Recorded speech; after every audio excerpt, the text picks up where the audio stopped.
ഇന്നത്തെ ഒരു ട്രാവൽ വ്ളോഗാണ് കേട്ടോ. ഞങ്ങൾ 4 ഫ്രണ്ട്സും കൂടിയിട്ട് ബാംഗ്ലൂരിൽ നിന്ന് വീക്കെൻഡിന് ഏർക്കാടിലേക്ക് പോയിരുന്നു. ഏർക്കാട് തമിഴ്നാട്ടിലുള്ള ചെറിയൊരു ഹിൽ സ്റ്റേഷനാണ്. അത്ര ഫേമസ് അല്ല, ഇപ്പോൾ ഫേമസ് ആയിക്കൊണ്ടിരിക്കുന്നേ ഉള്ളൂ. വേറെ ഹിൽ സ്റ്റേഷൻസ് ലൈക്ക് ഊട്ടി, കൊടൈക്കനാലൊക്കെ വെച്ച് നോക്കുമ്പം അത്ര ഫേമസ് ഒന്നും ആയിട്ടില്ല. ഇപ്പോൾ ഫേമസ് ആവുന്നേ ഉള്ളൂ. കുറച്ച് അണ്ടർ റേറ്റഡ് സ്പോട്ടാണ് കേട്ടോ. ഇത് സേലത്ത് നിന്ന് ഒരു 30 കിലോമീറ്റേഴ്സിനുള്ളിൽ വരുന്നതാണ് ഈ ഏർക്കാട്. അപ്പോൾ ഞങ്ങൾ രാവിലെ 3:30 സ്റ്റാർട്ട് ചെയ്തു സാറ്റർഡേ. കാരണം അന്നത്തെ ദിവസം ബാംഗ്ലൂർ ഒരു സ്ട്രൈക്കൊക്കെ ഉണ്ടാവുമെന്ന് പറയുന്നുണ്ടായിരുന്നു. അപ്പോൾ സ്ട്രൈക്കിൽ പെട്ട് സീനാവണ്ടെന്ന് വിചാരിച്ച് നമ്മൾ നേരത്തെ ഇറങ്ങി. പിന്നെ ഒരു 7:30 ആയപ്പോൾ നമ്മൾ സേലത്തി. നമ്മൾ സേലത്തു നിന്ന് ഹൈവേ മാറി നമ്മൾ ഏർക്കാടിലേക്ക് പോകണം. അപ്പോൾ അതിന് മുൻപ് ഞങ്ങൾ ബ്രേക്ക്ഫാസ്റ്റ് കഴിച്ചിട്ട് ഇനിയുള്ള ജേർണി നമുക്ക് സ്റ്റാർട്ട് ചെയ്യാമെന്ന് വിചാരിച്ചു. എന്നിട്ട് അവിടെ ഉണ്ടായിരുന്ന ഒരു ഹോട്ടലാണ് കേട്ടോ. ഇവിടെ രാവിലെ ഒരു 7:30 ഒക്കെ ആയതുകൊണ്ട് തന്നെ കുറേ ഹോട്ടൽസൊന്നും അങ്ങനെ തുറന്നിട്ടുണ്ടായിരുന്നില്ല. തുറന്ന സ്ഥലത്ത് അങ്ങനെ ബ്രേക്ക്ഫാസ്റ്റ് ഒന്നും ആയിട്ടുണ്ടായിരുന്നില്ല. പിന്നെ ഞങ്ങൾ ഇവിടെ നിന്ന് നല്ല മസാല ദോശ, ഫിൽറ്റർ കോഫിയൊക്കെ കുടിച്ചതിന് ശേഷം ഞങ്ങൾ പോയ ഹോട്ടലിൻ്റെ ഓപ്പോസിറ്റും ഒരു അമ്പലമൊക്കെ ഉണ്ടായിരുന്നു. അപ്പോൾ അവിടെയൊക്കെ പോയി ഒന്ന് തൊഴുത് എന്തായാലും ഒരു ട്രിപ്പൊക്കെ പോവല്ലേ, അത് ഞങ്ങൾ ഗേൾസ് ഒരുമിച്ച് ആദ്യമായിട്ട് ഇങ്ങനെ ഒരു പ്ലാൻ ചെയ്തിട്ടൊക്കെ ചെയ്യുന്ന ഒരു പരിപാടിയാണ്. അപ്പോൾ നമ്മൾ എന്തായാലും അമ്പലത്തിലൊക്കെ പോയിട്ട് അങ്ങനെ നമ്മൾ സ്റ്റാർട്ട് ചെയ്തു. സേലത്ത് നിന്ന് നമ്മൾ ഏർക്കാടിലേക്ക് പോകുമ്പം ഏകദേശം ഒരു 22 ഹെയർ പിൻ ടേണിങ്സ് വരും കേട്ടോ. അപ്പോൾ അത്രേ ഉള്ളൂ. ഊട്ടിക്ക് നമ്മൾ ബാംഗ്ലൂരിൽ നിന്ന് പോകുമ്പോൾ 56 ഹെയർ പിൻ ടേണിങ്സ് വരുന്നു തോന്നുന്നു. അപ്പോൾ അത് വെച്ച് നോക്കുമ്പോൾ ഇതിൽ കുറച്ച് കുറവാണ് ഈ ടേണിങ്സും കാര്യങ്ങളൊക്കെ ഉള്ളത്. പിന്നെ ഈ റോഡ് ഇത് അടിപൊളിയാണ് കേട്ടോ. നമ്മൾ റോഡ് ട്രിപ്പിന് അപ്രോപ്രിയേറ്റ് ആണ്. നല്ല ഭംഗിയുള്ള സീനറീസാണ് 2 സൈഡിലുള്ളത്. നമുക്ക് ഏത് സൈഡിൽ നോക്കണം എന്ന് തന്നെ കൺഫ്യൂസ് ആയിപ്പോവും. പിന്നെ ഞങ്ങൾ രാവിലെ നേരത്തെ തന്നെ ജേർണി സ്റ്റാർട്ട് ചെയ്തുകൊണ്ട് തന്നെ ഈ ഒരു അധികം ഉച്ചയാവുന്നേക്കാളും മുൻപ് തന്നെ രാവിലത്തെ ഈ ഒരു വ്യൂവും കാര്യങ്ങളും പിന്നെ ആ ഒരു ആംബിയൻസും എല്ലാം നല്ല അടിപൊളിയായിരുന്നു. അങ്ങനെ ഞങ്ങൾ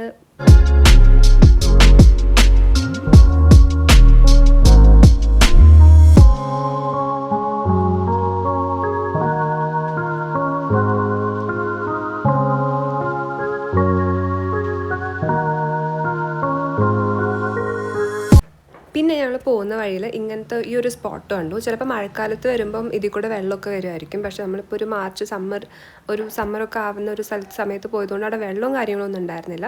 പിന്നെ ഞങ്ങൾ ഈ ചെടി കണ്ടു. ഇതാണ് കോഫി പ്ലാന്റ്. അപ്പോൾ വെള്ള പൂക്കൾ കോഫിയുടെ ഫ്ലവേഴ്സ് ആണെന്ന് എനിക്ക് പുതിയൊരു ഇൻഫർമേഷൻ ആയിരുന്നു. പിന്നെ ഇവിടെ ഉണ്ടായിരുന്ന വ്യൂവും കാര്യങ്ങളൊക്കെ അടിപൊളിയായിരുന്നു. അപ്പോൾ അതുകൊണ്ട് നമ്മൾ കുറച്ച് വീഡിയോസും കുറച്ച് ഫോട്ടോസൊക്കെ എടുത്തിട്ട് പിന്നെ നമ്മൾ അവിടുന്ന് പതുക്കെ ഞങ്ങളുടെ ജേർണി സ്റ്റാർട്ട് ചെയ്തു. അപ്പോൾ ഓൺ ദ വേ ഏർക്കാടിലേക്ക് നമ്മൾ വരുമ്പോൾ തന്നെ നമ്മുടെ ഫോണിൻ്റെ നെറ്റ്വർക്കും കാര്യങ്ങളൊക്കെ ഭയങ്കരമായിട്ട് ഡൗൺ ആവും. ഒട്ടും നെറ്റ്വർക്കും ഇതൊന്നും ഉണ്ടാവില്ല. ചിലപ്പോൾ ഗൂഗിൾ മാപ്പ് എവിടെ എങ്ങോട്ട് പോകണം എന്ന് തന്നെ നമുക്ക് അങ്ങനെ നെറ്റ്വർക്ക് ഭയങ്കര കുറവായിരുന്നു. എനിക്കത് എസ്പെഷ്യലി ഞാൻ ഉപയോഗിച്ച സിം ജിയോ. അതിലെനിക്ക് ഒട്ടും നെറ്റ്വർക്ക് കിട്ടുന്നുണ്ടായിരുന്നില്ല. അങ്ങനെ ഞങ്ങൾക്ക് എങ്ങോട്ട് ആദ്യം പോകണം എന്നറിയാണ്ട് നമ്മൾ അവിടെ ഉണ്ടായിരുന്ന പോകുന്ന വഴിയിൽ തന്നെ അവിടെ ഉണ്ടായിരുന്ന ലോക്കൽ ആൾക്കാരുണ്ടല്ലോ, അവിടുത്തെ ആൾക്കാർ, അവരുടെ അടുത്ത് ചോദിച്ചു. അപ്പോൾ അവർ നമുക്ക് സജസ്റ്റ് ചെയ്തതാണ് ആദ്യം തന്നെ നിങ്ങൾ ശർവരായൻ ടെമ്പിളിലേക്കാണ് പോകേണ്ടത്.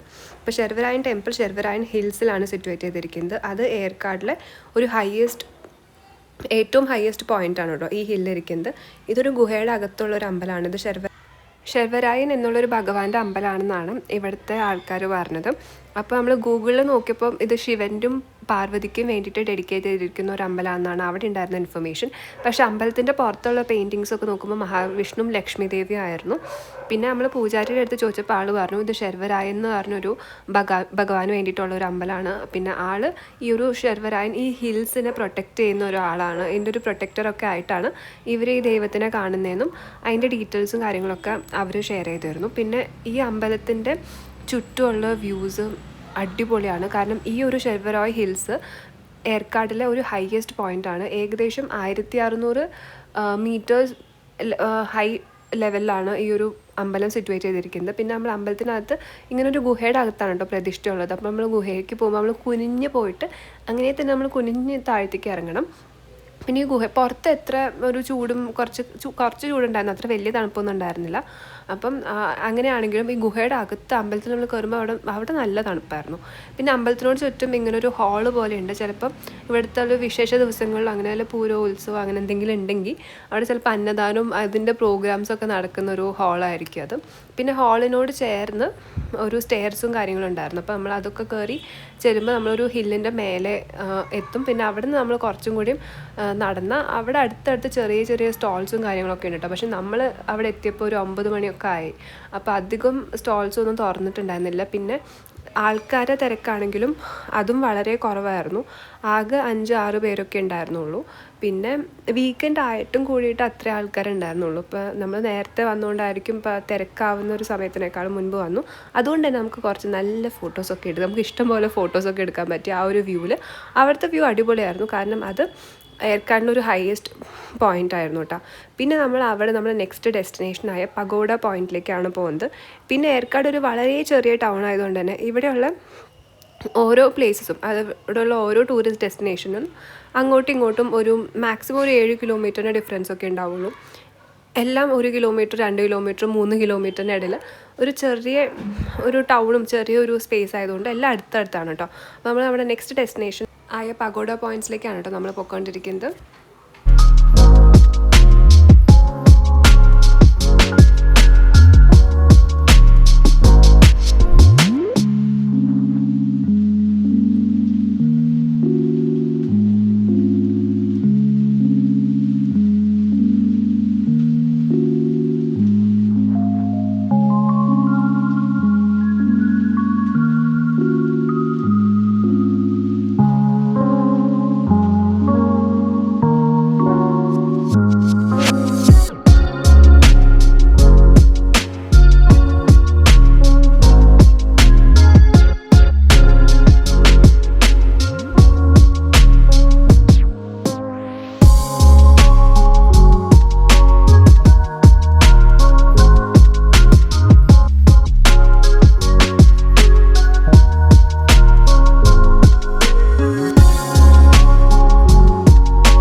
പഗോഡ പോയിന്റ്സിലേക്ക് വന്നപ്പോൾ ഇവിടെ എൻട്രൻസിൽ തന്നെ കുറേ സ്റ്റോൾസും കാര്യങ്ങളൊക്കെ ഉണ്ട്. അപ്പോൾ നമുക്ക് തന്നെ രാവിലെ പിന്നെ ബ്രേക്ക്ഫാസ്റ്റ് നേരത്തെ കഴിച്ചതാണല്ലോ. അപ്പോൾ ഇപ്പോൾ ഏകദേശം സമയം ഒരു 11 മണിയൊക്കെ ആയിട്ടുണ്ടായിരുന്നു. അപ്പോൾ നമുക്ക് അത്യാവശ്യം വിശന്നു. അപ്പോൾ നമ്മൾ ഫ്രൂട്ട്സും ഇങ്ങനത്തെ കുക്കുംബർ, പൈനാപ്പിൾ, വാട്ടർമെലൺ ഇങ്ങനത്തെ കുറച്ച് സംഭവങ്ങളൊക്കെ ഉണ്ടായിരുന്നു. അപ്പോൾ ഇതൊക്കെ വാങ്ങിച്ചിട്ട് അങ്ങനെ കഴിച്ച് ഇതിനകത്തോട്ട് അടുത്തേക്ക് വരുമ്പോൾ നമുക്ക് കുറേ സ്റ്റോൾസും കാര്യങ്ങളൊക്കെ ഉണ്ട്. അപ്പോൾ കുട്ടികൾക്ക് വേണ്ട ടോയ്സും അങ്ങനത്തെ കാര്യങ്ങളായിരുന്നു നമുക്ക് കൂടുതലുണ്ടായിരുന്നത്. പിന്നെ കുറച്ച് വുഡൻ ഐറ്റംസും ഈ ക്രാഫ്റ്റിൻ്റെ ചെറിയ ചെറിയ ക്ലേ ഐറ്റംസും അതൊക്കെ ഉണ്ടായിരുന്നു. പിന്നെ നമ്മൾ എവിടെയെങ്കിലും ട്രിപ്പ് വന്നാൽ പിന്നെ എന്തായാലും ഒരു ട്രിപ്പ് മാഗ്നറ്റ് വാങ്ങിക്കണമല്ലോ. അപ്പോൾ അങ്ങനെ ഞങ്ങൾ ഏർക്കാടിൻ്റെ മാഗ്നറ്റ് കുറേ നോക്കി. പക്ഷെ അതുണ്ടായിരുന്നില്ല. ഏർക്കാട് അത്ര ഫേമസ് അതുവരെ ആവാത്തതുകൊണ്ട് അതിൻ്റെ മാഗ്നറ്റ് ഒന്നും ഇറങ്ങി തുടങ്ങിയിട്ടില്ല എന്നാണ് കേട്ടോ അവിടുത്തെ ആൾക്കാർ പറഞ്ഞത്. പിന്നെ അതിനോട് ചേർന്നിട്ടൊരു അമ്പലമുണ്ട്. പിന്നെ നമുക്ക് വ്യൂ കുറച്ചും കൂടി ബെറ്റർ ആയിട്ട് കാണണമെങ്കിൽ ഇങ്ങനെ നമുക്ക് സ്റ്റെപ്പ് കയറിയിട്ട് ഇതിൻ്റെ മേലെ നിന്ന് നമുക്ക് വ്യൂ ഒക്കെ കാണാൻ പറ്റും.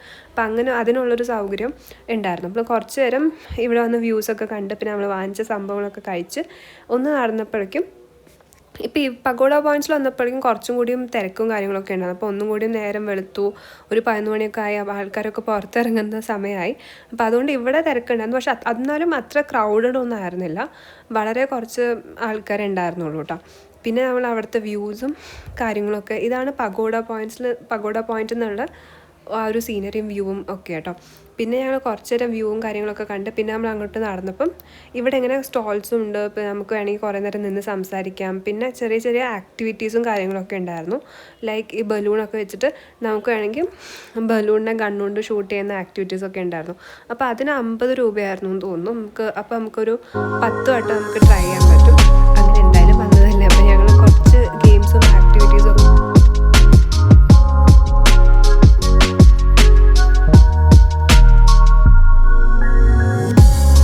പിന്നെ ഞങ്ങൾ പഗോഡ പോയിന്റിന് അകത്തന്നെ ഉണ്ടായിരുന്ന ഒരു സ്റ്റോളിൽ കയറി കുറച്ച് കോഫിയും ബിസ്ക്കറ്റ്സും വാങ്ങിച്ചു.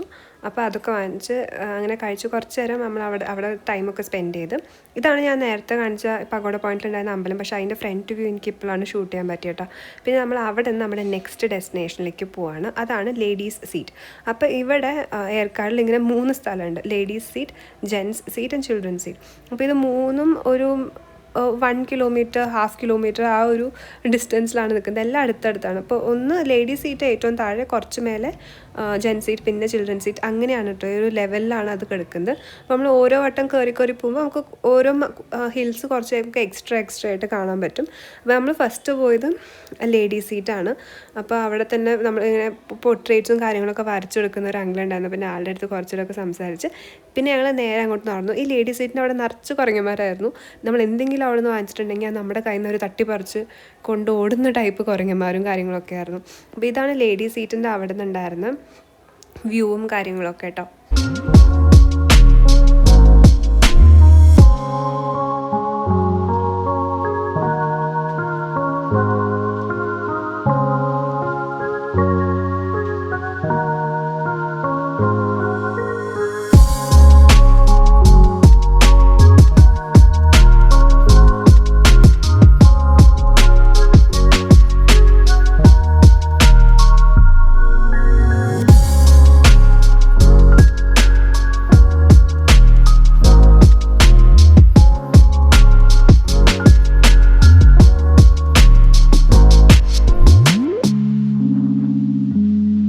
ലേഡി സീറ്റിനോട് ചേർന്ന് തന്നെ ആണ് ചിൽഡ്രൻ സീറ്റും ജെൻ സീറ്റും ഉള്ളത്. അവിടെ നിന്ന് ഒരു 300 അല്ലെങ്കിൽ 500 മീറ്റേഴ്സ് ഡിസ്റ്റൻസിലാണ് ഈ 2 പോയിന്റ് ഉണ്ടായിരുന്നത്. പക്ഷേ ഇങ്ങോട്ട് എൻട്രി ഫ്രീ അല്ല, നമ്മൾ പെർ ഹെഡ് ഒരു 50 റുപ്പീസ് കൊടുക്കണം. പിന്നെ പാർക്കിംഗ് ചാർജസും എക്സ്ട്രാ വേണം. അപ്പോൾ പിന്നെ ഞങ്ങൾ അവിടെയുള്ള ആൾക്കാരടുത്ത് ചോദിച്ചു വ്യൂ എങ്ങനെയുണ്ട്, സെയിം വ്യൂ ആണോ എന്ന്. കാരണം നമ്മൾ ഇപ്പോൾ ഓൾറെഡി ഷെവറി ഹിൽസിൽ പോയപ്പോൾ, അമ്പലത്തിൽ പോയപ്പോൾ അവിടെ നിന്ന് ഒരു വ്യൂ കണ്ടിരുന്നു. പിന്നെ പഗോഡ പോയിന്റിലും ഏകദേശം സെയിം വ്യൂ ആയിരുന്നു. അതേപോലത്തെ ഒരു സിമിലർ വ്യൂ തന്നെയാണ് ഞങ്ങളിപ്പോൾ ലേഡി സീറ്റിലും കണ്ടത്. അപ്പോൾ സെയിം വ്യൂ ആണോ, വല്ല ഡിഫറൻസ് ഉണ്ടോ എന്ന് ചോദിച്ചപ്പോൾ അവർ പറഞ്ഞു അത്യാവശ്യം സെയിം വ്യൂ ആണ് എന്ന്. പിന്നെ പിന്നെ ഓൾറെഡി ഉച്ച സമയമായിരുന്നു, ഏകദേശം ഒരു 1 മണിയായിരുന്നു. പിന്നെ നമ്മൾ നേരത്തെ ഇറങ്ങിയോണ്ട് വെയിലൊക്കെ വന്നതുകൊണ്ടും പിന്നെ ഞങ്ങൾ ട്രെക്ക് ചെയ്യാനുള്ള മൂഡ് പോയി. അങ്ങനെ പിന്നെ നമുക്ക് എന്തെങ്കിലും കഴിച്ചിട്ട് വേറെ ഏതെങ്കിലും സ്ഥലത്ത് പോകാമെന്ന് വിചാരിച്ചത് നമ്മൾ ഏർക്കാട് ടൗണിലോട്ട് കയറി. ടൗണിലോട്ട് കടക്കും തോറും ഈ റോഡിൻ്റെ വീതി വല്ലാണ്ട് ചെറുതായിട്ടോ. അപ്പോൾ നമ്മൾ വേറെ 2 വണ്ടികളൊക്കെ ഒരുമിച്ച് വരികയാണെങ്കിൽ അവിടെ എന്തായാലും ഒരു ബ്ലോക്ക് ഉണ്ടാവും. അങ്ങനെ അത്രയും ചെറുതാണ് റോഡിൻ്റെ വീതിയും കാര്യങ്ങളും. പിന്നെ നമ്മൾ ഏർക്കാട് ലേക്കിന് ഓപ്പോസിറ്റ് ആയിട്ട് തന്നെയുള്ള കുറച്ച് റെസ്റ്റോറൻറ്റ്സും കാര്യങ്ങളും ഉണ്ടായിരുന്നു. നമ്മൾ ഏതെങ്കിലും ഒരു നാട്ടിലേക്ക് വരുമ്പോൾ നമ്മൾ അവിടുത്തെ ലോക്കൽ ഫുഡും കാര്യങ്ങളൊക്കെ ട്രൈ ചെയ്യണ്ടേ. അപ്പോൾ അതുകൊണ്ട് ഞങ്ങൾ വലിയ ഹോട്ടലും കാര്യങ്ങളും നോക്കി പോയില്ല. അപ്പോൾ അവിടെ അതിന് ഓപ്പോസിറ്റ് ഉണ്ടായിരുന്ന ഇങ്ങനെ ഒരു സാധാരണ ഒരു ഹോട്ടലിൽ കയറി, ചെറിയൊരു ഹോട്ടലിൽ കയറിയിട്ട് നമ്മൾ കൊത്തു പൊറോട്ടയാണ് നമ്മൾ ഓർഡർ ചെയ്തത്. അപ്പോൾ അത്യാവശ്യം നല്ല ക്വാണ്ടിറ്റി ഉണ്ടായിരുന്നു. നമ്മൾ 2 എണ്ണം ഓർഡർ ചെയ്ത് 3 പേര് കഴിക്കുക ചെയ്തത്. ഇതാണ് എൻ്റെ ഫ്രണ്ട്സിൻ്റെ റിയാക്ഷൻ. അവരുടെ അടുത്ത് ഞാൻ കൊത്തു പൊറോട്ട എങ്ങനെയുണ്ടെന്ന് ചോദിച്ചപ്പോൾ, പിന്നെ എല്ലാ ഗ്രൂപ്പിലും ഉണ്ടാകുന്ന പോലെ ഒരു വെജിറ്റേറിയൻ ഞങ്ങളുടെ ഗ്രൂപ്പിലുണ്ട്. അപ്പോൾ അവൾ സാധാരണ പൊറോട്ടയും കുറുമക്കറിയും ഒക്കെ ഓർഡർ ചെയ്തു. പിന്നെ അവിടെ നമ്മൾ നെക്സ്റ്റ് പോയത് കുറച്ച് അഡ്വഞ്ചറും കാര്യങ്ങൾക്കും വേണ്ടിയിട്ട് പോപ്പി ഹിൽസ് എന്നുള്ളൊരു സ്ഥലത്താണ് കേട്ടോ. അപ്പോൾ നമ്മൾ ഗൂഗിളിൽ നോക്കുമ്പം ഇവിടെ കുറേ ആക്ടിവിറ്റീസിൻ്റെയും ഡീറ്റെയിൽസൊക്കെ പറഞ്ഞിട്ടുണ്ടായിരുന്നു. ലൈക്ക് ബഞ്ചി ജമ്പിങ്, പിന്നെ സിപ്പ് ലൈൻ, അങ്ങനെ കുറേ സംഭവങ്ങളുണ്ടെന്ന് പറഞ്ഞിട്ടുണ്ടായിരുന്നു. പിന്നെ എല്ലാത്തിനും കൂടി പെർ ഹെഡ് ഒരു 700 റുപ്പീസാണ് നമുക്കപ്പം ഈ എല്ലാ ആക്ടിവിറ്റീസും ഒരുമിച്ച് ചെയ്യാം. പിന്നെ എൻട്രി ടിക്കറ്റ് 10 റുപ്പീസാണ് കേട്ടോ വരുന്നത്. പെയിൻറ്റ് ബോൾ ഉണ്ട്, ബഞ്ചി ജമ്പിങ്, ബഞ്ചി എജെക്ഷൻ എന്ന് പറഞ്ഞിട്ടുള്ള പരിപാടി ഉണ്ട്. അങ്ങനെ കുറേ ഉണ്ടായിരുന്നു. പക്ഷെ ഇത് കണ്ടപ്പം ഇതൊന്നും നമുക്ക് അഡൽട്ട്സിന് നമുക്ക് അത്ര ഇൻട്രസ്റ്റിംഗ് ആയിട്ട് തോന്നുന്ന കാര്യങ്ങളല്ല. വളരെ സിമ്പിളായിട്ടുള്ള ബഞ്ചി ജമ്പിങ്ങും ഒക്കെ ആയിരുന്നു കേട്ടോ. അപ്പോൾ അതുകൊണ്ട് ഞങ്ങൾ 700 ഇതിന് വേർത്താണോ എന്ന് ഞങ്ങൾക്ക് തോന്നി. നമ്മളിപ്പോൾ വയനാടൊക്കെ കാണുമല്ലോ, അങ്ങനത്തെ സിപ്പ് ലൈനൊന്നും അല്ല. വളരെ ചെറിയ കുട്ടികൾക്ക് ചെയ്യുകയാണെങ്കിൽ വേർത്തായിരിക്കും. കാരണം അവരുടെ ഏജ് ഗ്രൂപ്പിനൊക്കെ പറ്റിയ ഗെയിംസും കാര്യങ്ങളൊക്കെയാണ് ഇവിടെ കൂടുതലുണ്ടായിരുന്നത്. പിന്നെ കുറേ സ്ഥലത്ത് കിഡ്സ് ഓൺലിയാണ്, നമുക്ക് അഡൽട്ട്സിന് നമുക്കത് അങ്ങോട്ട് ചെയ്യാൻ പറ്റില്ല. അപ്പോൾ കുട്ടികളൊക്കെ ആയിട്ട് വരികയാണെങ്കിൽ അവർക്ക് നല്ലോണം ടൈം സ്പെൻഡ് ചെയ്യാനും എൻജോയ് ചെയ്യാനുള്ള എല്ലാ സംഭവങ്ങളും ഇവിടെയുണ്ട്. പക്ഷേ അഡൽട്ട്സ് മാത്രമായിട്ട് നമ്മളൊരു ഗ്രൂപ്പായിട്ട് വരികയാണെങ്കിൽ ഇവിടെ 700 റുപ്പീസ് എടുത്തിട്ട് ആ പാക്കേജ് ചെയ്യുന്നത് എനിക്ക് അത്ര വേർത്തായിട്ട് തോന്നിയില്ല. അതുപോലെ തന്നെ എൻ്റെ ഫ്രണ്ട്സിനും തോന്നിയില്ല കേട്ടോ. അപ്പോൾ 700 പെർ ഹെഡ് ഇൻവെസ്റ്റ് ചെയ്യാന്നുള്ള അത്രയ്ക്കൊന്നുമില്ല. പിന്നെയും എനിക്കിതിൽ കുറച്ചെങ്കിലും അഡൽട്ടിന് ചെയ്താൽ നമുക്കൊന്നൊരു വേർത്തായിട്ട് തോന്നിയത് ഈ ബഞ്ചി എജെക്ഷനാണ്. ഇത് കുറച്ച് പേടിയാവുന്നതാണ്. പക്ഷേ ഇതിൽ നമുക്ക് വെയിറ്റ് ലിമിറ്റ് ഉണ്ട്. 45 kg തൊട്ട് 80 kg ഉള്ളവർക്ക് മാത്രമാണ് കേട്ടോ ഇത് ചെയ്യാൻ എലിജിബിൾ ഉള്ളൂ. അങ്ങനെ അതൊക്കെ കഴിഞ്ഞ് നമുക്ക് നല്ലോണം ടയേർഡായിരുന്നു. അപ്പോൾ ഞങ്ങളുടെ റൂമിലോട്ട് പോയി. ഞങ്ങൾ ബുക്ക് ചെയ്തിട്ടുണ്ടായിരുന്നു ചില്ലി ബ്രീസ് എന്ന് പറഞ്ഞിട്ടൊരു വില്ലയും ഹോട്ടലും കാര്യങ്ങളൊക്കെ ആയിരുന്നു. അപ്പോൾ ഞങ്ങൾ സെലക്ട് ചെയ്തത് ഏറ്റവും മേലെയാണ്. അപ്പോൾ ഞങ്ങളുടെ വില്ല കഴിഞ്ഞിട്ട് ഇതിൻ്റെ ബാക്കിലൊരു വലിയൊരു കുന്നാണ് കേട്ടോ. ഇത് ഒരു ഹാളും 2 ബെഡ്റൂമും പിന്നെ ബെഡ്റൂമിനോട് അറ്റാച്ച്ഡ് ആയിട്ടുള്ള ബാത്റൂംസും ഉള്ള ഒരു ചെറിയൊരു വില്ല പോലത്തെ സംഭവമാണ്. അപ്പോൾ ഡൈനിങ് ഏരിയ ഉണ്ട്, അത് പുറത്താണ് ഇട്ടിരിക്കുക. അപ്പോൾ സീനറി ഒക്കെ കണ്ടിട്ട് നമുക്ക് പുറത്തിരുന്നിട്ട് വേണമെങ്കിൽ ഫുഡും കാര്യങ്ങളൊക്കെ കഴിക്കാം. അപ്പോൾ ഇതായിരുന്നു ഒരു ബെഡ്റൂം പിന്നെ അതിനോട് അറ്റാച്ച്ഡ് ആയിട്ടുള്ള ബാത്റൂമും കാര്യങ്ങളൊക്കെ ഉണ്ട്. ഇത് വന്നത് നമ്മുടെ സെക്കൻഡ് ബെഡ്റൂം. അപ്പോൾ 4 പേർക്കും കൂടിയിട്ട് ഞങ്ങൾക്ക് ഈ വില്ലയിൽ 2600 സംതിങ് ആയിട്ടുണ്ടായിരുന്നുള്ളൂ. അപ്പോൾ ആ ഒരു പ്രൈസ് ഒരു 12 hours അല്ല, നമ്മളിപ്പോൾ ചെക്ക് ഇൻ ചെയ്തത് 24 hours നമ്മളൊരു 2 മണിയൊക്കെ ആയപ്പോഴാണ് ഇവിടെ ഒന്ന് ചെക്ക് ഇൻ ചെയ്തത്. അപ്പോൾ നെക്സ്റ്റ് ഡേ 2 o'clock വരെ അവർ നമുക്ക് ടൈം വന്നിട്ടുണ്ടായിരുന്നു. അപ്പോൾ അതിന് 2600 എനിക്ക് എനിക്ക് വർത്തായിട്ട് തന്നെയാണ് തോന്നിയത് കേട്ടോ. കാരണം നമ്മൾ ഇപ്പോൾ ഡിവൈഡഡ് ബൈ 4 ചെയ്യുമ്പോഴും പെർ ഹെഡ് നമുക്കൊരു 600-700 റേഞ്ചിലാണ് മാക്സിമം വരുള്ളൂ. അപ്പോൾ എന്തായാലും വർത്ത് ഇറ്റ് തന്നെയായിരുന്നു. അപ്പോൾ ഇതാണ് ഞങ്ങളുടെ ബാൽക്കണിയിൽ നിന്ന് ഉണ്ടായിരുന്ന വ്യൂ. അപ്പം പിന്നെ ഈ താഴെ കാണുന്നതൊക്കെ ഓരോരോ വില്ലാസാണ്. അപ്പോൾ മോസ്റ്റ്ലി കുറേ ഫാമിലീസും ആൾക്കാരൊക്കെ ആയിരുന്നു കൂടുതലും അവിടെ വന്നിട്ടുണ്ടായിരുന്നത്. അപ്പോൾ കുറച്ച് നേരം നമ്മൾ റെസ്റ്റ് എടുത്തിട്ട് എൻ്റെ ഒപ്പം ഉണ്ടായിരുന്ന 2 ഫ്രണ്ട്സും ഉറങ്ങി. അപ്പോൾ ഞാനും വേറൊരു ഫ്രണ്ടും ബാക്കി. അപ്പോൾ ഞങ്ങൾക്ക് ഉറക്കം വന്നില്ല. അപ്പോൾ ഞങ്ങൾ ചെറിയൊരു വാക്കിന് പോയി. ഞങ്ങളുടെ വില്ലയുടെ ഓപ്പോസിറ്റ് തന്നെ കുറച്ച് നടക്കുമ്പോൾ ഈ ഒരു ചോക്ലേറ്റ് ഹോൾസെയിൽ കമ്പനി ഉണ്ടായിരുന്നു. അങ്ങനെ അവിടെ ചെന്ന് നമ്മൾ അവരുടെ അടുത്ത് ഈ ചോക്ലേറ്റ്സിൻ്റെ റേറ്റും കാര്യങ്ങളൊക്കെ ചോദിച്ചു. അപ്പോൾ അവർ പറഞ്ഞത് ഇപ്പോൾ അവർ ഫ്രഷ് ആയിട്ട് ബേക്ക് ചെയ്യുന്നുണ്ടായിരുന്നു കേട്ടോ അവിടെ. അപ്പോൾ അതിന് 200 ആയിരുന്നു 250 ഗ്രാമിന് ഉണ്ടായിരുന്നത്. അപ്പോൾ ഞങ്ങൾ അവിടെ നിന്ന് കുറച്ച് ചോക്ലേറ്റ്സും കാര്യങ്ങളൊക്കെ വാങ്ങിച്ചിട്ട് നെക്സ്റ്റ് ഞങ്ങൾ കുറച്ചും കൂടി ഫ്രണ്ടിൽ പോയി. അപ്പോൾ ഞങ്ങളുടെ താമസിച്ച സ്ഥലത്തിൻ്റെ അടുത്ത് തന്നെ ഉണ്ടായിരുന്നതാണ് ഈ കാവേരി പീക്ക് എന്ന് പറഞ്ഞിട്ടൊരു കാഫേ ഉണ്ടായിരുന്നു. അപ്പോൾ അവിടെ നിന്ന് ഞങ്ങളൊരു ക്യാപ്പച്ചിനും പിന്നെ കോഫിയൊക്കെ വാങ്ങിച്ചിട്ട് ഞങ്ങൾ പോയിരുന്നു. അവിടുന്ന് ഈ കോഫി കുടിക്കാൻ ഇരിക്കുന്ന സ്ഥലത്തിൻ്റെയൊക്കെ സീനറി അടിപൊളിയായിരുന്നു കേട്ടോ. നല്ല വ്യൂവും കാര്യങ്ങളൊക്കെ ആയിട്ട് നമ്മൾ കോഫിയൊക്കെ കുടിച്ച് പിന്നെ ഞങ്ങൾ സൂക്ഷിച്ച് നോക്കുമ്പോൾ അവിടെ ബാക്കിൽ കുറേ മയിലും കാര്യങ്ങളും ഉണ്ടായിരുന്നു അവർക്ക്. അതിന് കുറേ ഇപ്പോൾ നമ്മുടെ നാട്ടിൽ കോഴിക്കുട്ടികളെ വളർത്തുന്ന പോലെ ഇവിടെ കുറേ മയിലിനെയും കാര്യങ്ങളൊക്കെ വളർത്തുന്നു. ഞാൻ സൂം ചെയ്യാൻ നോക്കി, പക്ഷേ സൂം ചെയ്യുമ്പോൾ എത്രത്തോളം ക്ലിയർ ആവുന്നു എന്ന് എനിക്കറിയില്ല. പക്ഷെ അവിടെ 2-3 മൈലിന് കൂടുതലുണ്ടായിരുന്നു. പിന്നെ കുറച്ച് സ്ഥലത്ത് അത് എൻട്രി റെസ്ട്രിക്റ്റഡ് ആയിരുന്നു. അവർ അതിനും ബാക്കിൽ മൈലുള്ള സ്ഥലത്തേക്കൊന്നും ഞങ്ങളെ വിട്ടില്ല കേട്ടോ. പിന്നെ ഞങ്ങൾ വീണ്ടും കുറച്ചേരമൊക്കെ നടന്ന് ഒരു ചെറിയ വാക്കൊക്കെ പോയി വന്ന് ഞങ്ങൾ വഴിയിൽ വെച്ച് കണ്ടതാണ് ഈ ഒരു അമ്പലം. ഇതൊരു അമ്പലം എന്ന് പറയാൻ പറ്റില്ല. പക്ഷേ ഞാൻ തമിഴ്നാട്ടിൽ നിന്ന് ഇപ്പോൾ നമ്മൾ ബാംഗ്ലൂരിൽ നിന്ന് നാട്ടിലേക്ക് വരുമ്പോൾ നമ്മൾ തമിഴ്നാട് ക്രോസ് ചെയ്യില്ലേ, അപ്പോൾ അവിടെയൊക്കെ ഞാൻ കൂടുതലും ഇങ്ങനെ കുതിരപ്പുറത്തിരിക്കുന്ന ഈ ഒരു ആളെ കണ്ടിട്ടുണ്ട്. ഇങ്ങനെ അവരിങ്ങനെ ചെറിയ അമ്പലം ഉണ്ടാവും, പിന്നെ ഈ കുതിരപ്പുറത്തൊരു ദൈവമുണ്ട്. അപ്പോൾ അതാരാന്ന് എനിക്ക് എപ്പോഴും ഒരു കൺഫ്യൂഷൻ ഉണ്ടായിരുന്നു. പിന്നെ അവിടെ ഉണ്ടായിരുന്നൊരു സെക്യൂരിറ്റി അങ്കിളുടെ അടുത്ത് ചോദിച്ചിട്ട് ആൾ പറഞ്ഞു ഇത് ഈ റോഡും കാര്യങ്ങളൊക്കെ പ്രൊട്ടക്റ്റ് ചെയ്യുന്ന ഒരു പ്രൊട്ടക്ടറായിട്ടാണ് അവർ ആ ദൈവത്തിനെ കാണുന്നതെന്നാണ്.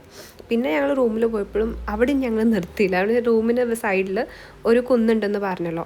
അപ്പോൾ ആ കുന്ന് ഞങ്ങൾ ഒന്ന് കയറാൻ ട്രൈ ചെയ്തു. അപ്പോൾ നമുക്ക് കയറി പോയാൽ അത് ശരിക്കും ഒരു വലിയ കുന്ന്, നമുക്ക് ട്രെക്ക് ചെയ്ത് കയറാൻ പറ്റും. പിന്നെ ഞങ്ങൾ വിചാരിച്ചു നാളെ രാവിലെ വന്ന് അവിടെ നിന്ന് നമുക്ക് രാവിലെ തന്നെ സൺറൈസൊക്കെ കാണാം എന്ന് വിചാരിച്ചു കേട്ടോ. പക്ഷേ സൺസെറ്റ് ഞങ്ങൾ ഇവിടെ തന്നെ കണ്ടു. ഇതാണ് ഞങ്ങളുടെ റൂമിന് ബാക്കിലുണ്ടായിരുന്ന സൺസെറ്റിൻ്റെ വ്യൂ. പിന്നെ നമ്മൾ ഒന്ന് ഫ്രഷനപ്പ് ആയിട്ട് വീണ്ടും ഞങ്ങൾ ടൗണിലോട്ട് ഇറങ്ങി. കാരണം നമുക്ക് ഡിന്നറൊക്കെ വാങ്ങിച്ചിട്ട് പിന്നെ നമുക്ക് റൂമിൽ വന്ന് കഴിക്കാമല്ലോ എന്ന് വിചാരിച്ചിട്ട്. പിന്നെ ടൗണിലോട്ട് പോയപ്പോൾ ഓൾമോസ്റ്റ് റോഡിലൊക്കെ തിരക്കായി തുടങ്ങിയിട്ടാ. അപ്പം ചിലപ്പോൾ അവിടെ തന്നെ താമസിക്കുന്ന ആൾക്കാരായിരിക്കും എല്ലാവരും പുറത്തേക്കൊക്കെ വന്ന്. അങ്ങനെ റോഡൊക്കെ കുറച്ച് ബിസി ആയിരുന്നു, കുറച്ച് ലൈറ്റായിട്ട് ട്രാഫിക് ഉണ്ടായിരുന്നു. പക്ഷേ ബാംഗ്ലൂരിനെ വെച്ച് കമ്പയർ ചെയ്യുമ്പോൾ ആ ട്രാഫിക്കൊന്നുമല്ല. പിന്നെ ഇങ്ങനെ ചെറിയ തട്ടുകടിയും സംഭവങ്ങളൊക്കെ വന്നു. പിന്നെ ഞങ്ങൾ ടൗണിലോട്ട് അടുത്ത് ഒരു ചെറിയ കോഫി ഷോപ്പിൽ പോകാമെന്നാണ് ഞങ്ങളുടെ പ്ലാൻ ഉണ്ടായിരുന്നത്. പിന്നെ അങ്ങനെ ഞങ്ങൾക്ക് പറ്റിയൊരു കുറച്ച് എസ്തറ്റിക് ആയിട്ടുള്ളൊരു മോഡേൺ ലുക്കൊക്കെ ഉള്ളൊരു ചെറിയൊരു കോഫി ഷോപ്പ് ഞങ്ങൾ കണ്ടുപിടിച്ചു. അപ്പോൾ അതിനകത്ത് നല്ല തിരക്കായിരുന്നു. കൂടുതലും ഫാമിലീസും കാര്യങ്ങളും കുഞ്ഞു കുട്ടികളൊക്കെ കൊണ്ടിട്ട് വന്നിരിക്കുന്നവരായിരുന്നു. പിന്നെ ഞങ്ങൾ അവിടെ നിന്ന് 2 ഫിൽറ്റർ കോഫിയും പിന്നെ ഒരു ഹോട്ട് ചോക്ലേറ്റും ഒക്കെ ഓർഡർ ചെയ്ത് കുറച്ച് ബിസ്ക്കറ്റ്സും ഓർഡർ ചെയ്തിട്ട് ഞങ്ങൾ കുറച്ചേരം അവിടെ ഇരുന്ന് അതൊക്കെ കഴിച്ച് ടൈമൊക്കെ സ്പെൻഡ് ചെയ്തതിന് ശേഷം പിന്നെ ഞങ്ങൾ അവിടെ അടുത്തുണ്ടായിരുന്ന ഹോട്ടലിൽ പോയിട്ട് നമുക്ക് വേണ്ട കുറച്ച് ഫുഡും കാര്യങ്ങളൊക്കെ ഓർഡർ ചെയ്ത് പിന്നെ നമ്മൾ നേരെ ഞങ്ങൾ താമസിച്ച സ്ഥലത്ത് പോയി. കാരണം രാവിലെ 3:30 എനിക്ക് കാരണം ഞങ്ങളെല്ലാവരും കുറച്ച് ടയേർഡായിരുന്നു. പിന്നെ ഞങ്ങൾ അത്രേ ഉണ്ടായിരുന്നുള്ളൂ ഇന്നത്തെ ഞങ്ങളുടെ ഡേ 1. അപ്പോൾ നമുക്ക് ഡേ 2 കാണാം. അങ്ങനെ ഞങ്ങളുടെ ഡേ 2 ഞങ്ങൾ പറഞ്ഞ പോലെ തന്നെ നമ്മൾ രാവിലെ എണീറ്റിട്ട് ഫസ്റ്റ് തന്നെ ഞങ്ങളുടെ റൂമിന് ബാക്കിലുണ്ടായിരുന്ന ഈ ഒരു ഹില്ല് ട്രെക്ക് ചെയ്യാനാണ് ഞങ്ങൾ ആദ്യം പോകുന്നത്. അപ്പോൾ രാവിലെ എണീറ്റ് അതേ കോലത്തിൽ തന്നെയാണ് നമ്മൾ ട്രെക്കിങ് ചെയ്യുന്നത് കേട്ടോ. അപ്പോൾ കുറച്ച് ചെടികളും കല്ലുമുള്ളൊക്കെ ഉള്ളൊരു ഏരിയ ആണ്. പക്ഷേ നമ്മൾ നമുക്ക് പറ്റുമെങ്കിൽ നമുക്ക് ഈസി ആയിട്ട് ട്രെക്ക് ചെയ്ത് കയറാൻ പറ്റും ഇതിൻ്റെ ഏറ്റവും പീക്ക് പോയിന്റ് വരെ. അത്ര ഹൈറ്റും കാര്യങ്ങളൊന്നും ഉണ്ടായിരുന്നില്ല കേട്ടോ. അപ്പോൾ ഇതാണ് ഞങ്ങൾ ഏറ്റവും മേലെ നിന്ന് ഉണ്ടായിരുന്ന വ്യൂ. അപ്പോൾ ദൂരെ കാണുന്നതാണ് ഏർക്കാട് ലേക്ക്. ഭയങ്കര ബ്യൂട്ടിഫുൾ വ്യൂ ആണ്. ഇതെങ്ങനെ പറഞ്ഞറിയിക്കണമെന്ന് എനിക്കറിയില്ല. പക്ഷേ രാവിലെ തന്നെ നമ്മൾ ഇത് ഇങ്ങോട്ട് പോയി വ്യൂവും കാര്യങ്ങളൊക്കെ കണ്ടപ്പം നമ്മൾ ശരിക്കും അതും സൺറൈസ് ഓൾറെഡി കഴിഞ്ഞിരുന്നു. എന്നാലും ഒരു 6:37 ടൈമിലായിരുന്നു നമ്മളവിടെ എത്തിയത്. പിന്നെ ഞങ്ങൾ പ്ലാനിനോട് കുറച്ചൊന്ന് മാറി ഞങ്ങൾ ഏകദേശം 1 മണിക്കൂർ വെറുതെ ആ കുന്നിൻ്റെ മേലെ ഇരുന്നു വെയിലൊക്കെ കൊണ്ട്. നല്ലൊരു കാമിങ് ഫീലിംഗ് ആയിരുന്നു. എനിക്ക് സത്യം പറഞ്ഞാൽ അവിടെ ഉണ്ടായിരുന്ന ടൂറിസ്റ്റ് ഡെസ്റ്റിനേഷനേക്കാളൊക്കെ കൂടുതൽ ഇഷ്ടം അൺഎക്സ്പെക്റ്റഡ് ആയിട്ട് കിട്ടിയ ഈ ഒരു ചെറിയൊരു രാവിലത്തെ ട്രെക്കിംഗ് ആണ്.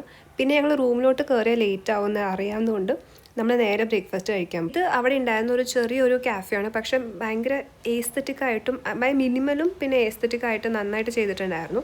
പിന്നെ അവർ പ്ലേറ്റ്സ് ഒന്നും തന്നില്ല, അവർ ഫുഡ് സെർവ് ചെയ്തത് വാഴയിലായിരുന്നു. അപ്പോൾ ഞങ്ങൾ പൊടി ഊത്തപ്പം, പിന്നെ മസാല ദോശ, പ്ലെയിൻ ദോശ, അങ്ങനെ കുറേ എല്ലാവരും ഓരോരോ കാര്യങ്ങളാണ് ഓർഡർ ചെയ്ത്. അപ്പോൾ അതൊക്കെ കഴിച്ച് ഒരു ഫിൽറ്റർ കോഫി കുടിച്ച് നമ്മൾ നെക്സ്റ്റ് ഡെസ്റ്റിനേഷനായ കിളിയൂർ വാട്ടർഫാൾസിലേക്ക് പോയി. നമ്മളവിടെ ചെന്നപ്പോൾ തന്നെ ആൾക്കാർ പറഞ്ഞു വെള്ളമില്ല, വേണമെങ്കിൽ നിങ്ങൾ തിരിച്ചു പോക്കോ, 250 സ്റ്റെപ്സ് വെറുതെ ഇറങ്ങണോ എന്ന് അവിടെ തന്നെ വർക്ക് ചെയ്യുന്ന ആൾക്കാരൊക്കെ പറഞ്ഞു. അപ്പോൾ അത് ശരിക്കും അവർ പറഞ്ഞത് ചിലപ്പോൾ നമുക്ക് ഒരു വാട്ടർഫാൾസ് എന്ന് കേൾക്കുമ്പോൾ നമ്മുടെ എക്സ്പെക്റ്റേഷൻസ് വളരെ അധികമായിരിക്കുമല്ലോ. അപ്പോൾ ആ ഒരു എക്സ്പെക്റ്റേഷൻ അടുത്ത് അവിടെ വെള്ളമില്ല എന്നാണ് അവർ ഉദ്ദേശിച്ചത്. പക്ഷേ എന്തായാലും വന്നതല്ല. ഇനി വീണ്ടും നമ്മൾ ഇങ്ങോട്ട് വന്ന് ചിലപ്പോൾ ട്രെക്കിംഗ് ഒന്നും ചെയ്യാൻ ഉണ്ടാവില്ല, ഓൾറെഡി വന്ന സ്ഥലത്ത് വീണ്ടും വരില്ല എന്ന് വിചാരിച്ച് നമ്മൾ എന്തായാലും വന്ന സ്ഥിതിക്ക് നമ്മൾ അവർ പറഞ്ഞ വെള്ളമില്ല എന്നൊന്നും പറഞ്ഞ് നമ്മൾ കാര്യമാക്കിയില്ല. അപ്പോൾ ഞങ്ങൾ എന്തായാലും താഴത്തോട്ട് ഇറങ്ങാമെന്ന് വിചാരിച്ചു. ഇവിടെ നിന്ന് താഴത്തോട്ട് ഒരു 250 സ്റ്റെപ്സ് ഉണ്ട്. അപ്പോൾ സ്റ്റെപ്സ് പോലെ പ്രോപ്പർ സ്റ്റെപ്സ് പോലെ തന്നെയാണ്. അപ്പോൾ നമുക്ക് അത്ര ക്ഷീണവും കാര്യങ്ങളൊന്നും തോന്നില്ല. ഇങ്ങനെ സ്റ്റെപ്സ് പിടിച്ച് ഇറങ്ങിയാൽ മതി. അങ്ങനെ ഇറങ്ങി ഞങ്ങൾ അവസാനം വാട്ടർഫാൾസിലെത്തി. അവർ പറഞ്ഞത് ശരിയായിരുന്നു, അധികം വെള്ളമൊന്നും ഉണ്ടായിരുന്നില്ല. പക്ഷേ ഞങ്ങൾ ഓൾറെഡി ഇത്രയും വെള്ളം തന്നെയാണ് ഉണ്ടാവുമെന്ന് എക്സ്പെക്റ്റ് ചെയ്തിട്ടുണ്ടായിരുന്നത്. കാരണം സമ്മർ ആയതുകൊണ്ട് തന്നെ വെള്ളം കുറവായിരിക്കും എന്ന് അറിയാം. അപ്പോൾ ഇത്രയും തന്നെ ഞങ്ങൾ എക്സ്പെക്റ്റ് ചെയ്തിട്ടുണ്ടായിരുന്നു. അപ്പോൾ ഞങ്ങൾ എക്സ്പെക്റ്റ് ചെയ്ത അത്രയ്ക്ക് നമുക്ക് വെള്ളം കിട്ടി. പിന്നെ നമ്മുടെ നാട്ടിലെ വാട്ടർഫാൾസൊക്കെ പോലെ അത്രയും വെള്ളവും കാര്യങ്ങളൊന്നും നമുക്ക് തീരെ ഉണ്ടായിരുന്നില്ല. അപ്പോൾ അതൊന്നും പ്രതീക്ഷിച്ച് പോകരുത്. ഇപ്പോൾ വിൻ്റർ ആണെങ്കിൽ തന്നെ മഴക്കാലത്താണെങ്കിലും ഇതിനേക്കാളും കുറച്ചും കൂടി കൂടുതൽ വെള്ളം ഉണ്ടാവുള്ളൂ, അല്ലാണ്ട് ഒരുപാട് വെള്ളവും കാര്യങ്ങളൊന്നും ഉണ്ടാവില്ല. പിന്നെ അങ്ങനെ തന്നെ കുറച്ചേരം നമ്മളവിടെ കളിച്ചിട്ട് അങ്ങനെ നമ്മൾ മേലെ കയറി വന്നു. അപ്പോൾ കയറിയതിൻ്റെ ക്ഷീണം മാറ്റാൻ വേണ്ടിയിട്ട് അവിടെ ഉണ്ടായിരുന്നൊരു കടയിൽ നിന്ന് മോരും വെള്ളമൊക്കെ കുടിച്ചിട്ട് പിന്നെ നമ്മൾ ഒട്ടും സമയം കളയത് നമ്മൾ അടുത്ത ഡെസ്റ്റിനേഷനായ ഏർക്കാട് ലേക്കിലോട്ട് പോയി. അപ്പോൾ ഇവിടെ ബോട്ടിങ് ചെയ്യണം എന്നാണ് ഞങ്ങളുടെ മെയിൻ എയിം വന്നിട്ട്. അപ്പോൾ ഞങ്ങൾ സെലക്ട് ചെയ്ത ബോട്ടിങ്ങും 4 പേരുണ്ടായിരുന്നുകൊണ്ട് 4 പേർക്കും ഈ പെഡൽ ചെയ്തിട്ട് പോകാൻ പറ്റുന്ന ഒരു ബോട്ട് ഉണ്ടായിരുന്നു. അപ്പോൾ അത് 300 റുപ്പീസ് ആയിരുന്നു 30 മിനിറ്റ്സിനുണ്ടായിരുന്നത്.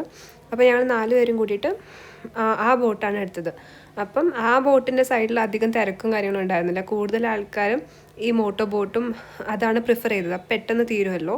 അപ്പം ഞങ്ങൾ എന്തായാലും നമുക്ക് സമയമുണ്ട്, അപ്പോൾ നമുക്ക് തന്നെ വൈബ് ചെയ്ത് ബോട്ടൊക്കെ ചവിട്ടി പോകാമെന്ന് വിചാരിച്ചിട്ട് ഞങ്ങൾ ഈ ഒരു ബോട്ടാണ് പെഡൽ ബോട്ട് സെലക്ട് ചെയ്തു. പിന്നെ മെയിനായിട്ട് ഇവിടെ നമുക്ക് പറ്റിയൊരു കാര്യം എന്ന് വെച്ചാൽ ഞങ്ങളുടെ കയ്യിൽ ആരുടെയും ക്യാഷ് ഉണ്ടായിരുന്നില്ല. പിന്നെ ഇവിടെ നെറ്റ്വർക്ക് എന്നുള്ള സംഭവം വർക്കാവുന്നുണ്ടായിരുന്നില്ല. അപ്പോൾ എന്തായാലും ഇപ്പോൾ എൻട്രി ടിക്കറ്റിന് ഇവർക്ക് ക്യാഷ് തന്നെ വേണം എന്നായിരുന്നു. അങ്ങനെ പിന്നെ ഞങ്ങളുടെ ഇൻ്റർനെറ്റും വർക്ക് ആവുന്നുണ്ടായിരുന്നില്ല. അപ്പോൾ അതിൻ്റെ ഇടയ്ക്ക് നമുക്ക് ചെറിയൊരു പണി കിട്ടി. അപ്പോൾ എന്തായാലും ഇങ്ങോട്ട് വരുന്ന ആൾക്കാർ ക്യാഷായിട്ട് തന്നെ കൈവയ്ക്കണം. കാരണം ഇവിടെ 90% സ്ഥലങ്ങളിലും നമ്മൾ ഷോപ്പിൽ പോയാലൊന്നും നമ്മുടെ ഗൂഗിൾ പേ, ഫോൺ പേ ഒന്നും വർക്കാവാൻ പോകുന്നില്ല. അപ്പോൾ ഞങ്ങൾ ബോട്ടിങ്ങൊക്കെ തീർന്ന് പിന്നെ ഞങ്ങൾ അധികം ടൈമൊന്നും അവിടെ വേസ്റ്റ് ചെയ്തില്ല. പിന്നെ ബോട്ടിങ്ങിനോട് നമ്മൾ ചേർന്ന റോട്ടിലോട്ട് വരുമ്പം ഇങ്ങനെ കുറേ സ്റ്റോൾസും കാര്യങ്ങളൊക്കെ ഉണ്ടായിരുന്നു. അപ്പോൾ അത് ഒക്കെ കണ്ട് ഞാൻ നേരെ റൂമിലോട്ട് വന്ന് ഫ്രഷപ്പ് ചെയ്ത് അപ്പോഴേക്കും ഞങ്ങളുടെ സമയം ഓൾറെഡി കഴിഞ്ഞിരുന്നു. നമുക്ക് റൂം വെക്കേറ്റ് ചെയ്യേണ്ട സമയമായി.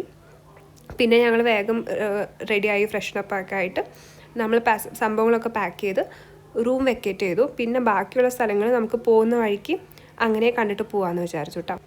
റൂം വെക്കേറ്റ് ചെയ്ത് ഞങ്ങൾ ഫസ്റ്റ് ലിസ്റ്റിലുണ്ടായിരുന്ന സ്ഥലം റിട്രീറ്റ് എന്ന് പറഞ്ഞൊരു ചോദിച്ചായിരുന്നു.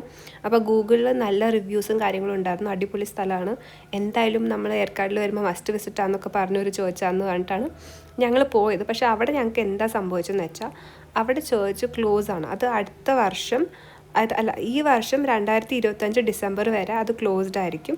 അതിന് ശേഷമാണ് അതുകൊണ്ട് ഞങ്ങൾക്ക് അവിടെ ഒട്ടും എൻട്രി ഇട്ടില്ല. ഞങ്ങൾ പറഞ്ഞു 2 മിനിറ്റ് കണ്ടിട്ട് ഞങ്ങൾ വരാം, പക്ഷേ അതിനൊന്നും എൻട്രി ഉണ്ടായിരുന്നു. അവിടെ എന്തോ റെനോവേഷനും കാര്യങ്ങളും നടക്കുകയാണ്. അപ്പോൾ അതിൻ്റെ മുൻപിൽ തന്നെ ബോർഡ് വെച്ചിട്ടുണ്ടായിരുന്നു ചേർച്ച് ക്ലോസ്ഡ് ആണെന്ന്. അപ്പോൾ അത് ഗൂഗിളിൽ പറഞ്ഞില്ല. അപ്പം ഇനി നിങ്ങളപ്പോൾ ഈ ഒരു വർഷം പോകാൻ പ്ലാൻ ചെയ്യുന്നുണ്ടെങ്കിൽ അങ്ങോട്ട് വെറുതെ പോകണ്ട, കാരണം അത് ക്ലോസ്ഡ് ആയിരിക്കും. അപ്പോൾ ആ ഒരു സങ്കടം മാറ്റാൻ വേണ്ടി ഞങ്ങൾ അവിടെ അടുത്ത ഏർക്കാട് ടൗണിലോട്ട് അടുത്തുണ്ടായിരുന്നു സീക്രട്ട് ഹാർട്ട് എന്ന് പറഞ്ഞിട്ടൊരു ചോദിച്ചിട്ടുണ്ടായിരുന്നു. അപ്പോൾ അങ്ങോട്ട് പോയി. അവിടെ ഇന്നൊരു കല്യാണം ഉണ്ടായിരുന്നു എന്ന് തോന്നുന്നു. അപ്പോൾ ആ കല്യാണത്തിനോടനുബന്ധിച്ചുള്ള ചെറിയ ഡെക്കറേഷനും കാര്യങ്ങളൊക്കെ ഉണ്ടായിരുന്നു പള്ളിയിൽ. പിന്നെ കുറച്ച് നേരം പള്ളിയിലൊക്കെ ഇരുന്ന് അവിടെ ആ പള്ളിയിലും അങ്ങനെ തിരക്കും കാര്യങ്ങളൊന്നും ഉണ്ടായിരുന്നില്ല. ആകെ 2-3 പേരേ ഉണ്ടായിരുന്നുള്ളൂ. അപ്പോൾ കുറച്ച് നേരം ഞങ്ങൾ പീസ്ഫുള്ളായിട്ട് പള്ളിയിലൊക്കെ ഇരുന്ന് കുറച്ച് ടൈമൊക്കെ സ്പെൻഡ് ചെയ്ത് പിന്നെ ഞങ്ങളുടെ അടുത്ത ഡെസ്റ്റിനേഷനിലേക്ക് പോയി.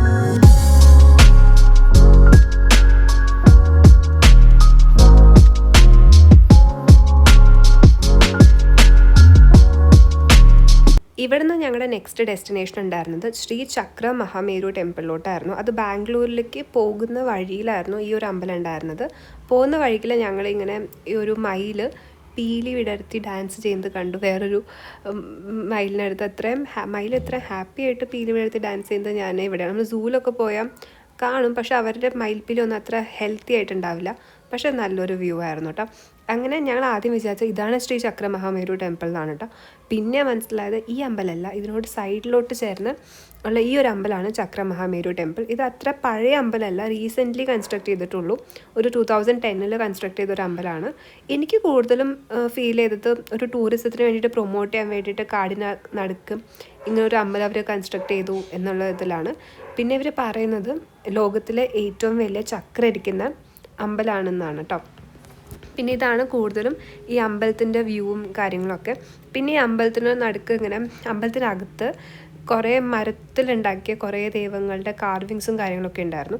അതൊക്കെ ഭയങ്കര ബ്യൂട്ടിഫുള്ളാണ്. നമുക്ക് ഭയങ്കര നല്ലൊരു ഭംഗിയുള്ള കാർവിങ്സും കാര്യങ്ങളൊക്കെ ആയിരുന്നു കേട്ടോ. അപ്പോൾ ഇതാണ് അമ്പലത്തിൻ്റെ ഡീറ്റെയിൽസും.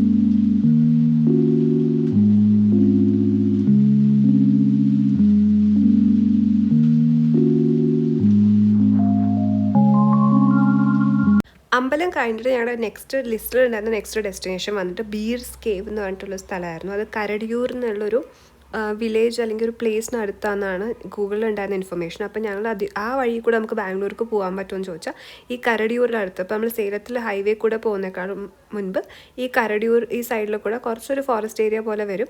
അപ്പോൾ ഈ കൂടെ ബാംഗ്ലൂർക്ക് പോകാമെന്ന് വിചാരിച്ചു. അപ്പോൾ ഓൺ ദ വേ ഞങ്ങൾ കണ്ടൊരു ചെറിയൊരു കോഫി എസ്റ്റേറ്റും, പിന്നെ അതിനകത്ത് ഇത് ആക്ച്വലി അവരുടെ കോഫി എസ്റ്റേറ്റും പിന്നെ അവർക്ക് കുറച്ച് പ്ലാന്റ്സും കാര്യങ്ങളൊക്കെ ഉണ്ട്, അതൊക്കെ നിൽക്കുന്ന സ്ഥലമാണ്. അപ്പോൾ ഈ ഒരു ഹോട്ടൽ അവർ ജസ്റ്റ് അതിനോട് ചേർന്നൊരു സൈഡ് ബിസിനസ് പോലെ നടത്തിയതാണ് കേട്ടോ. പിന്നെ ഞങ്ങൾ ആ ഒരു സൈഡിലോട്ട് എൻ്റർ ചെയ്തപ്പോൾ അവിടെ വേറെ റെസ്റ്റോറൻറ്റും കാര്യങ്ങളൊന്നും ഉണ്ടായിരുന്നില്ല. അപ്പോൾ ഞങ്ങൾ അങ്ങനത്തെ ആ ഒരു കോഫി എസ്റ്റേറ്റിൽ തന്നെ കയറി ഫുഡും നമ്മുടെ ലഞ്ചൊക്കെ കഴിച്ചു. ലഞ്ച് കഴിച്ചപ്പോൾ ലേറ്റായി, ഒരു 5:30, 6 ഒക്കെ ആയപ്പോഴാണ് ലഞ്ച് കഴിച്ചത്. പിന്നെ ഞങ്ങൾ ബീർസ് കേവിൽ പോകണമെന്നുണ്ടായിരുന്നു. പിന്നെ അവിടുത്തെ ഒരു ലോക്കൽ ആൾ പറഞ്ഞു ബീർസ് കേവ് പ്രൈവറ്റ് പ്രോപ്പർട്ടിയാണ്, അങ്ങോട്ട് ആരും വിടില്ല എന്ന്. അപ്പോൾ അങ്ങോട്ട് പോയില്ല. പിന്നെ അവിടെ നമ്മൾ നേരെ ബാംഗ്ലൂർക്ക് തന്നെ വന്നു. അപ്പം ഇതായിരുന്നു ഞങ്ങളുടെ ഫുൾ ട്രിപ്പ്. ഇത് എത്രത്തോളം യൂസ്ഫുള്ളായി നിങ്ങൾക്കെന്ന് എനിക്കറിയില്ല. ഞാൻ ആദ്യമായിട്ട് ചെയ്യുന്ന വ്ളോഗ് ആയതുകൊണ്ട് കുറേ മിസ്റ്റേക്സ് ഉണ്ടാവും. അപ്പോൾ അതൊക്കെ നമുക്ക് അടുത്ത വ്ളോഗിൽ തിരുത്തി നന്നായിട്ട് ചെയ്യാം.